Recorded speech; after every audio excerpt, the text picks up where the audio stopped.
As you may have guessed, today I am teaching you how to build one of these. So let's get to it. Okay, so what you will need for this build to start is a piece of 2-inch tubing and a piece of 1.5-inch tubing.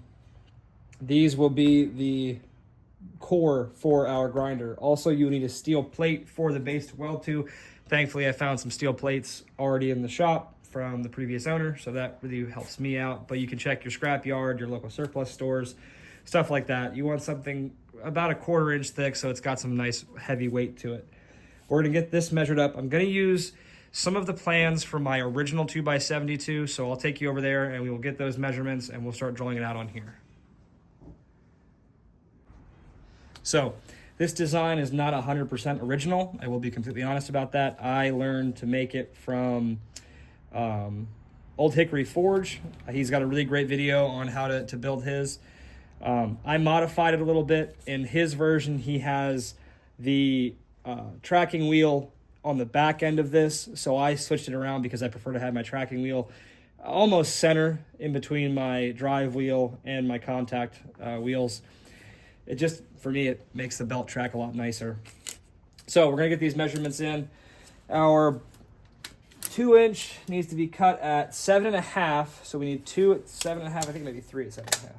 No, I lied. 2 at 7.5 and 1 at 8.5. Yeah. 2 at 7.5, 1 at 8.5, and then one more at 8. So 8, 8.5, 2 7.5s. One more time, because I know like we're gonna watch the video over and over again and ask what he said, because I did the same thing. 2 posts at 7.5 inches. 1 post at 8.5 inches, and 1 post at 8 inches. 7.5, 7.5, 8.5, 8. So this is all the 2-inch tubing. The 2-inch tubing receives the 1-inch tubing very well. After a little bit of sanding on this, and you take out the weld line on the inside, just use a chisel to pop that out. And then we will need to cut our top one here, and that is 11.5 inches. You can make it even numbers. You could easily do 12. So that's really here nor there, because the tension is put on the belt from your tool arm popping out. I prefer the way it's set up because I know it works for me. So if you want to play with the numbers a little bit, you want to try just 7 because it's easier, or just 8 because it's easier, you're more than welcome to do that. This is just what I'm comfortable with because it's what I've used and it's done me well for 3 or 4 years now. So I just stick with what I know. Sometimes you can experiment. I'm going to experiment a little bit, but nothing crazy because I know this works. So I'm going to stick with what works. So let's go over and get these pieces cut, and then we'll get the measurements for these and get it moving.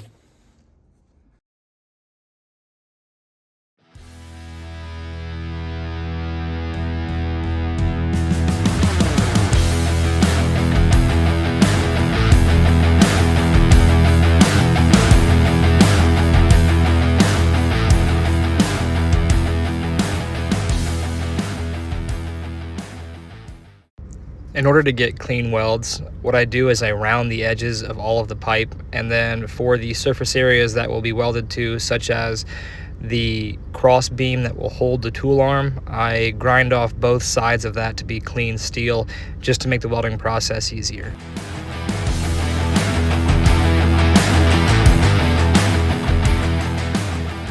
Okay, so our assembly is going to look something similar to this. This is our 8-inch post that sticks up. As I said in the previous part, I rounded all these off just to the fact that I have clean welding material when I go to weld these together. Now for our 8-inch post that sticks out the top, it's going to hold our tracking arm.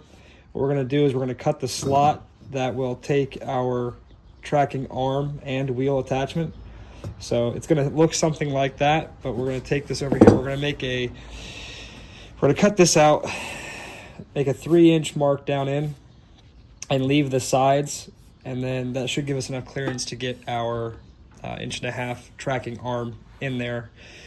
So yeah, let's get her done.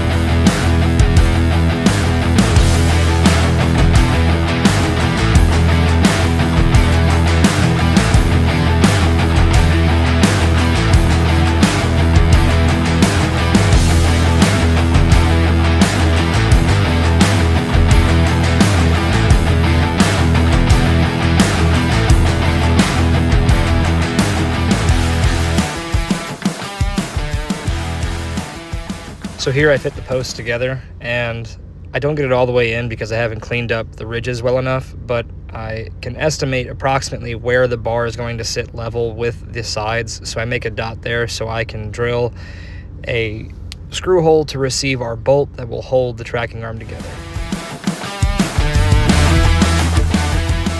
So here's approximately how we're going to set the posts up. I leave about a 1/2 inch overhang for the tool arm to stick out, and I place the tracking arm mount at about 2 inches in so we have a surface area we can drill a hole through and attach our spring to. Now what we're going to do is prep our tracking arm as well as drill the bolt hole that we'll weld a nut to later to put tension on our tool arm and hold it in place. Now the tool arm hole is drilled and we also have the hole drilled for the tracking arm, we're going to go ahead and start prepping the tracking arm. That's going to be a 12-inch piece of the 1.5 inch steel. And then we're also going to measure an additional 3 inches onto that for the tracking wheel mount.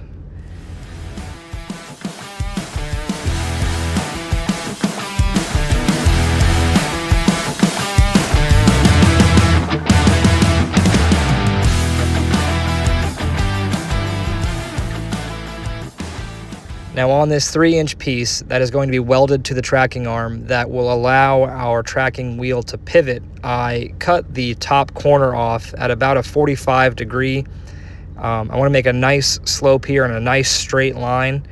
This is what's going to allow our tracking arm to move up and down.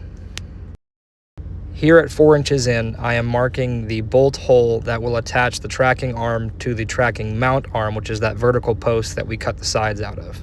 I'm also going to drill a hole straight through the 3-inch tracking mount piece that we made.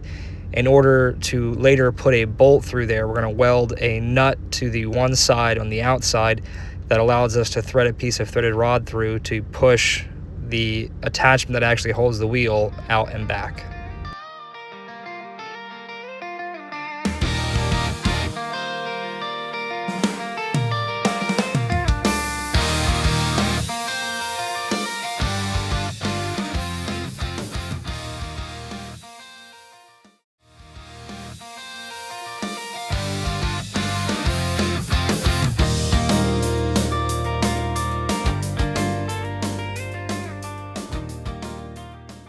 So with the holes drilled and with no welding, this is approximately how it will look when it's all put together.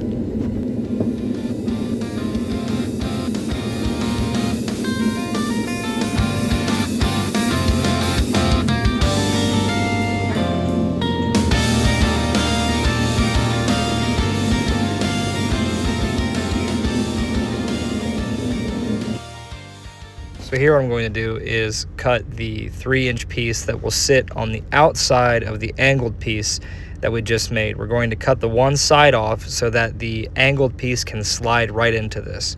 And this is going to be the exact same size as that.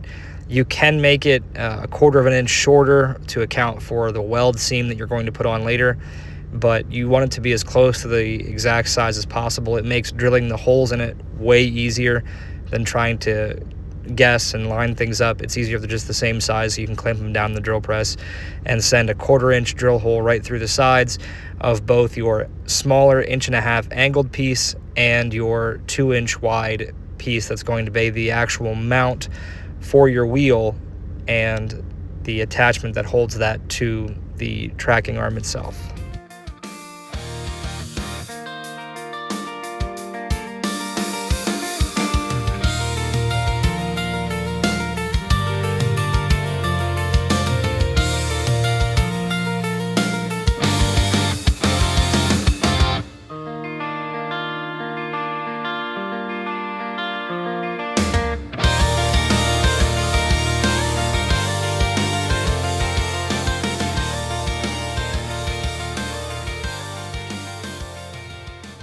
So you should get something kind of like this, and this is what's going to allow our wheel to fluctuate up and down, and by doing so track our belt left to right as we turn it. I make a drill mark for our 1/4 inch hole that's going to receive a 1/4 inch bolt, and I make that in the middle of the pipe widthwise, but I make it just before the end of the slant.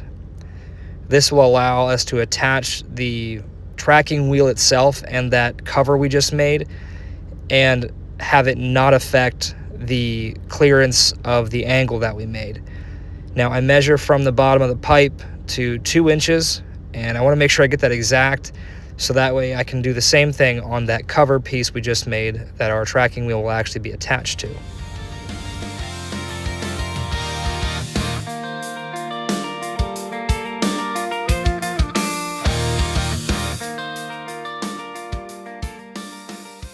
So now we take the cover and we drill the hole that's going to actually mount the tracking wheel to it. You want to make that hole between center and the top of the piece, somewhere in there for center. That way it will keep the wheel in the nice spot without bumping into our 1/4 inch bolt that will hold the tracking mount to the tracking arm.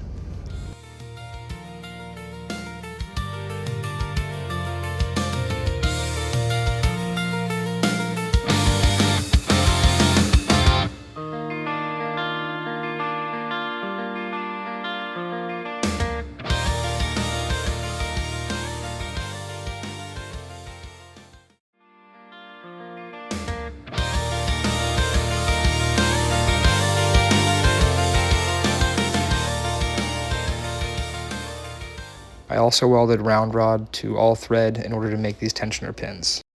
So here's where we're at with the 2x72. Everything is welded together.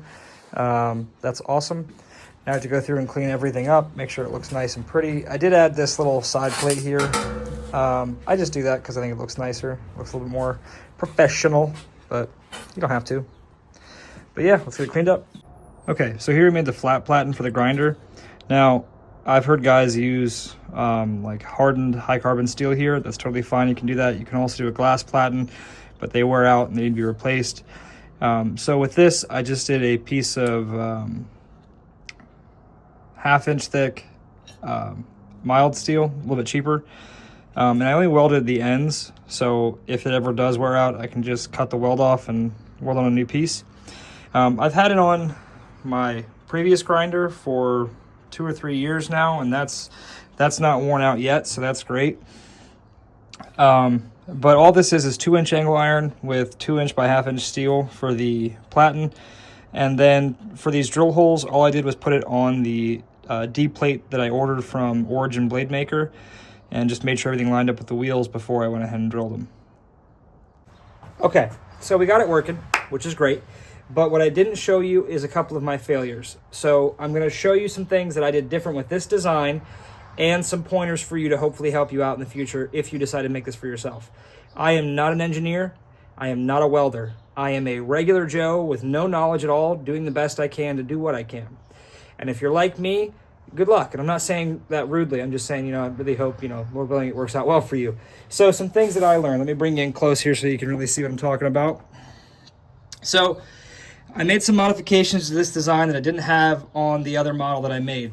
I rounded off this casing here, and the reason I did that right there is because it allows the mechanism here to crank left to right better, especially if you have nasty welds. Now, I do have nasty welds, and I'll tell you why. Because I had to re-weld this thing about 5 times. Because this clearance section back here, if you look, this is all hand cut out with the angle grinder, like you saw. So there is some sway left to right if you're not careful. So what I did was make sure that was extra flush. But what happens is when you mount your tracking wheel, that will cause this wheel to be slightly canted left or right, depending on if this is not straight and if this is not straight. So, accounting for that error, what I had to do was weld this on, place it to find out my wheel was slightly crooked, and then cut my welds off and then torque it left or right so that the tracking wheel lined up with my main idler wheel here. If your wheels do not line up, it will not work right. Your wheels have to be in alignment for this to track the belt as it is supposed to. So that is key. Make sure that your wheels are lined up. You can use a level. I used a straight piece of steel stock to make sure that it was perfectly level. Now, also what I did was I cut the bottom here so that it is slightly angled. I mean like 15 degrees instead of standing vertically straight up. You can see how this main piece, if I lower the wheel all the way, that it is canted down.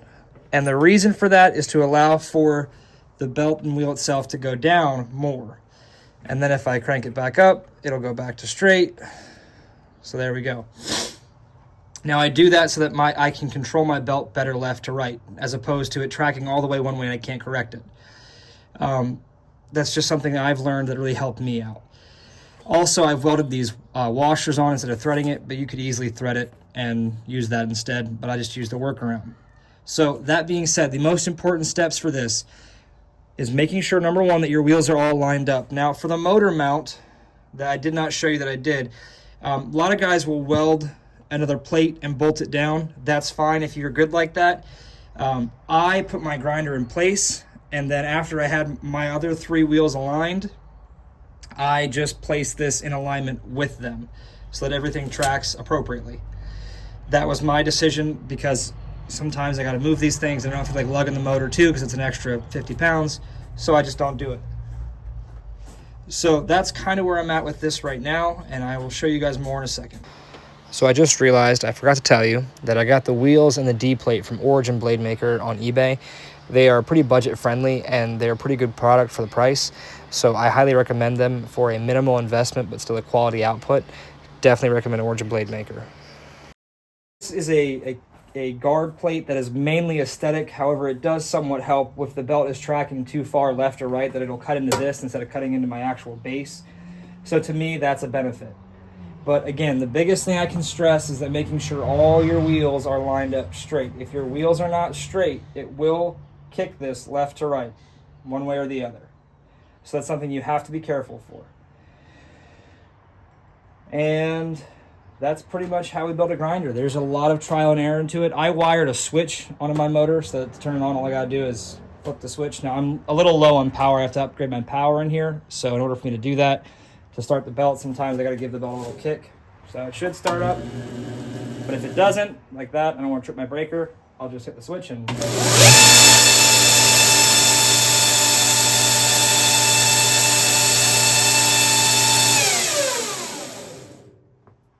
show you here how the tracking wheel operates. Go left, right.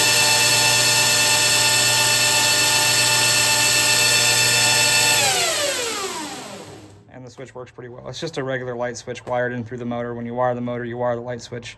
I'm not really the best electrician. I'm not really the best electrician, so that's also my basic ability. But I do have a pretty decent spring on the back here for the tension. I've tried a variety of springs, and this one just worked well for this design, so that's what I went with. But yeah, that's the finished beauty right there. Okay, so that pretty much completes our video. We have Big Blue, we have Big Red, and just so you guys know, for future reference, when you're building yours, I recommend either a 1-horse motor, a 1.5, or a 2, depending on what current you can run through your house or your shop or wherever you're working at. Big Blue is a 1-horse motor and Big Red is a 1.5 horse motor. But I thank you guys for this video. I know that I left some stuff out, at least I'm not trying to, but I probably did. So if you have questions, please drop a comment. I'd be more than happy to help you out as best I can. Again, I'm not some rocket scientist, I'm a regular guy. So if I can do it, I have faith that you can do it. And the biggest thing I can tell you is, as much as it's difficult, when you're frustrated with a project like this, don't give up. Just keep trying, and if you need to, take a step away and come back. It's worth it. A 2x72 completely changes your knife making ability. Maybe not in forging, but as far as cleanup and grinding goes, it takes way less time. So I highly recommend this. Again, the video that I saw this first of a guy making it in his own shop was Old Hickory Forge. Super good smith, super cool guy to watch. He's got his own YouTube channel, way more popular than mine, but if you're seeing this and you don't know who he is, check him out. Old Hickory Forge. But the only difference between his design and mine is that I switched the tracking wheel from all the way in the back to a more center position. I just think it tracks better overall for both designs. So that's what I went with, and I appreciate you guys coming with in this video. I appreciate you guys watching. I hope it helps you. If it works for you, let me know. Have a great night.